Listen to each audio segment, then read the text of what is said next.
Hello friends, welcome back to my channel. आज हम लोग डेप्रिसिएशन की वीडियो कंप्लीट थ्योरी करेंगे। इसकी ये पार्ट 1 है डेप्रिसिएशन का, एंड पार्ट 2 भी आएगा जिसमें हम लोग शायद मे भी थ्योरी आज कंप्लीट ना हो पाए तो थ्योरी पार्ट 2 करेंगे।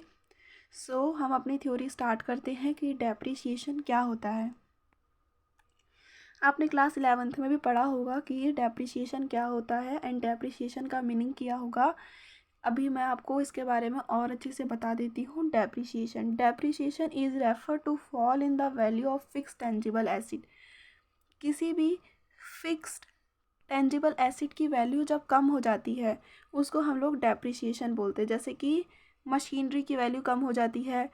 फिक्स्ड मतलब जैसे कि फिक्स्ड एसिड जो बिजनेस में बहुत ही ज़्यादा हाई वैल्यू के होते हैं, जैसे मशीनरी, फर्नीचर, ये सब।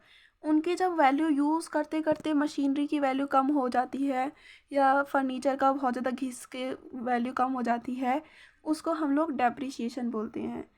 एंड टेंजिबल एसिड क्या है? जिनको हम छू सकते हैं, मशीनरी को हम छू सकते हैं, वो टेंजिबल एसिड होता है। जैसे फर्नीचर में हम बैठ सकते हैं, देख सकते हैं, छू सकते हैं, वो टेंजिबल एसिड होता है। तो डेप्रिसिएशन का मतलब क्या होता है?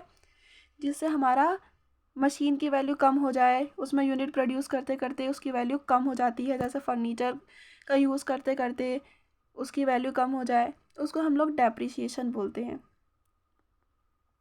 वैल्यू कैसे कम होती है? यूज़ करने से। जैसे हम मशीन में बहुत सारे यूनिट प्रोड्यूस कर रहे हैं, जैसे मशीन में कैपेसिटी है 25 लाख टन्स बनाने की। एक मशीन में कितने यूनिट्स प्रोड्यूस कर सकते हैं हम? 25 लाख टन। 20 लाख हम बना चुके इसमें यूनिट्स, 20 लाख बना चुके टन। तो हम इसको बहुत ज़्यादा यूज़ कर ले रहे हैं, तो उसकी वजह से मशीनरी की वैल्यू कम हो जाती है। कंटिन्यूस यूज़ करते हैं हम मशीनरी की, बहुत यूज़ करते हैं, उसमें बहुत सारे प्रोड्यूस करते हैं हम लोग यूनिट्स। तो इसकी वजह से क्या होता है? मशीनरी की वैल्यू कम हो जाती है। और ऑब्सोलेंस मतलब आज हमारी मशीनरी, समझ लो कि आजकल हमारी मशीनरी में बहुत सारा वाटर यूज़ हो रहा है कहीं, और टेक्नोलॉजी बदल गई, और अब जो है नई मशीन उनमें वाटर का यूज़ नहीं हो रहा जूट बनाने के लिए। सो अब चेंज होगी टेक्नोलॉजी में, तो टेक्नोलॉजी में चेंज होने की वजह से भी डेप्रिसिएशन आ जाता है, मशीनरी की वैल्यू उसमें कम हो जाती है। एक्सीडेंट, मशीनरी टूट गई, उसकी वजह से भी डेप्रिसिएशन की मतलब मशीनरी की वैल्यू कम हो जाती है, उसमें डेप्रिसिएशन लग जाता है।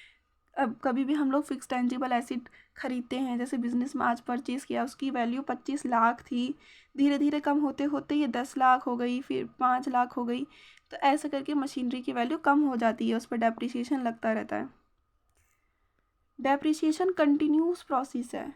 आज इस साल डेप्रिसिएशन अलग होगा, उसके अगले साल आज डेप्रिसिएशन 5 लाख का लगेगा 25 लाख की मशीनरी पे, अगले साल 10 लाख का लगेगा। ऐसे ऐसे करके, मतलब एग्जांपल दे रही हूँ, तो ऐसे ऐसे करके मशीनरी की वैल्यू धीरे धीरे कम हो जाती है। डेप्रिसिएशन की हमें क्यों ज़रूरत पड़ती है? प्रॉफिट एंड लॉस को वैल्यूट करने के लिए।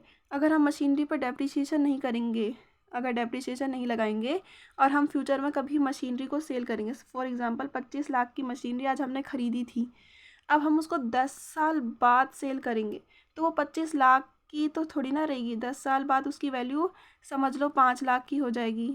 अगर हम उस पर डेप्रिसिएशन नहीं लगाएंगे तो 25 लाख ही दिखाएगा, प्रॉफिट हमारा 25 लाख ही दिखाएगा, जबकि वो करेक्ट प्रॉफिट नहीं है। रिप्लेसमेंट, अगर हम कुछ मशीनरी को रिप्लेस कर रहे हैं, 25 लाख की मशीनरी को रिप्लेस कर रहे हैं, दूसरी हम लोग अब 50 लाख की मशीनरी ले रहे हैं, और 5 साल बाद उसकी वैल्यू हो जाती है 25 लाख की 5 लाख। अब हम सोच रहे हैं कि अब हम नई मशीनरी लेंगे 50 लाख की, तो 50 लाख की मशीनरी हम लेंगे, उससे पहले हम लोग ये 25 लाख वाली मशीनरी बेच देंगे जो आज 5 लाख की हो गई है 5 साल बाद। तो हमें कुछ तो पैसा मिलेगा, हमें 45 लाख खुद से मिलाने पड़ेंगे, 5 लाख तो हमें यहाँ से रिप्लेसमेंट से मिल जाएंगे ना। तो ये रिप्लेसमेंट के लिए फ़ंड प्रोवाइड करता है। बैलेंस शीट में करेक्ट एसिड साइड बताता है। 25 लाख की मशीनरी बैलेंस शीट में 5 साल बाद 5 लाख की बताएगा, तो करेक्ट प्रॉफिट एंड लॉस पता चलता है हमें। डेप्रिसिएशन के क्या क्या फ़ीचर है?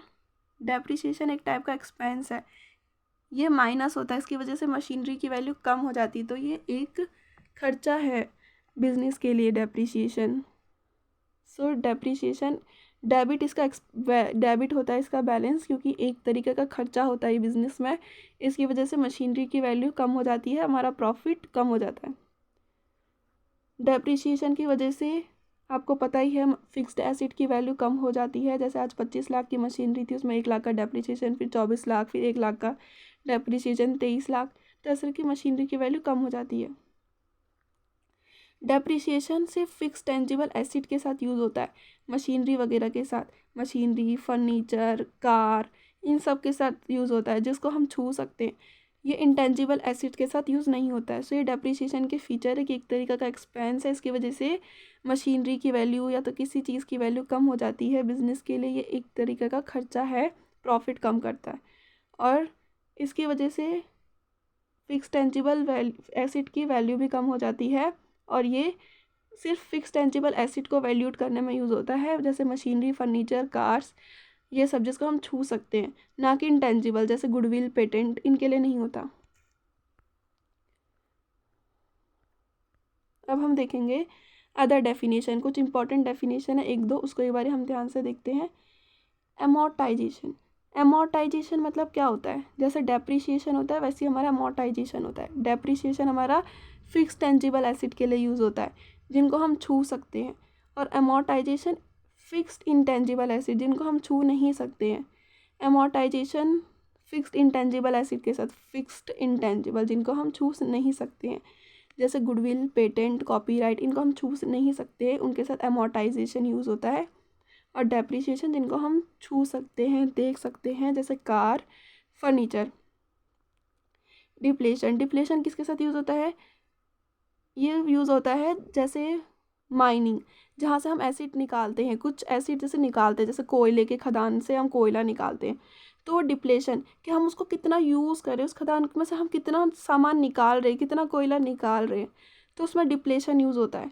ये सिर्फ माइनिंग के लिए यूज़ होता है, जैसे जहाँ से हम लोग कुछ एक्सक्रेट कर रहे हो उसको हम डिप्लेशन बोलते हैं, कि उसकी माइनिंग की वैल्यू कम हो जानी। पहले माइनिंग 25 लाख का टन प्रोड्यूस कर रहा था, आजकल 5 लाख का कर रहा है, तो उसमें 15 लाख का क्या हो रहा है, 15-20 लाख का उसमें डिप्लेशन यूज़ हो रहा है, डिप्लेशन लग रहा है। सो ये अदर डेफिनेशन है।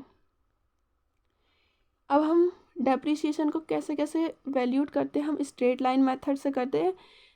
स्ट्रेट लाइन मेथड जिसमें हम लोग हर साल एक ही जैसा डेप्रिसिएशन लगाते हैं, जैसे आज 1000 रुपीज़ का डेप्रिसिएशन है तो अगले साल भी 1000 का लगेगा, फिर उसके अगले साल भी 1000 का लगेगा, उसको स्ट्रेट लाइन बोलते हैं, जिसको हम लोग ओरिजिनल कॉस्ट भी बोलते हैं। ओरिजिनल कॉस्ट मतलब सेम हर साल सेम डेप्रिसिएशन, हर साल सेम वैल्यू माइनस होगी मशीन में से, जैसे आज 1000 है, अगले साल भी 1000 माइनस, दूसरे साल भी 1000। एंड डिमिनिशिंग वैल्यू मेथड, इसको रिटर्न डाउन भी बोलते हैं। ये हमारा एसिड के अकॉर्डिंग लगता है, जैसे आज 1000 माइनस हुआ है एंड जैसे 20,000 की मशीन है, 10% डेप्रिसिएशन, मैं एग्जांपल देती हूँ डिमिनिशिंग का। 20,000 की मशीन है, 10% डेप लगा है उस पर, तो उसका 2000 वैल्यू हो जाएगी। 2000 अगर हम उसमें से माइनस करेंगे तो 18,000 बचेगी। सो अगले साल इसी 18,000 का लगेगा, ना कि 2000 लगेगा, अगले साल 18,000 का लगेगा डेप। 18,000 में से हम लोग डेप निकालेंगे, तो ऐसा करके रिटर्न डाउन होता है। अभी हम और न्यूमेरिकल भी करेंगे रिटर्न डाउन के, स्ट्रेट लाइन मेथड के, तब आपको ज़्यादा अच्छे से आएगा समझ।